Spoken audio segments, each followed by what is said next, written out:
như đứa trẻ thơ. Em thấy lòng mình vụn vỡ, em thấy mình sợ như mơ. Anh giờ bên ai? Tự hỏi trái tim ơi có vui không? Người mà mình yêu đang thương nhớ ai? Nước mắt giờ cũng chẳng rơi, yêu đuối hoài cũng vậy thôi. Giờ em sẽ yêu chính em. Thật lòng thì anh có yêu em không? Người có bận tâm với em sẽ như thế nào? Tại sao phải lừa dối em, phải làm em đau đớn thêm? Tại sao người buồn phá quen ngày bên nhau? Giờ buồn thì anh cũng đâu bên em. Tội chi mà phải ngồi đây giây phó bản thân. Giờ em sẽ tự đứng lên, chẳng cần ai phải ở bên. Từ em sẽ tập sống những ngày không anh, em sẽ lại là em thôi.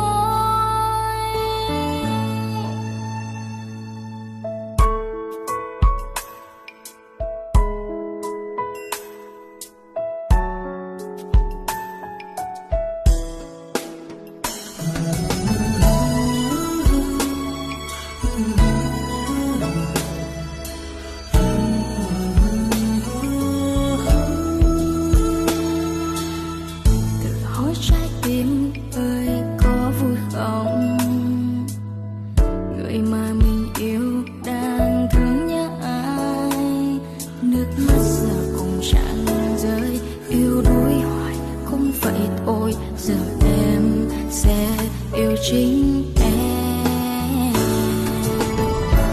Thật lòng thì anh có yêu em không? Người có bận tâm với em sẽ như thế nào? Tại sao phải lừa dối em, phải làm em đau đớn thêm? Tại sao người buồn phá quen ngày bên nhau? Giờ buồn thì anh cũng đâu bên em. Tội chi mà phải ngồi đây giây phó bản thân.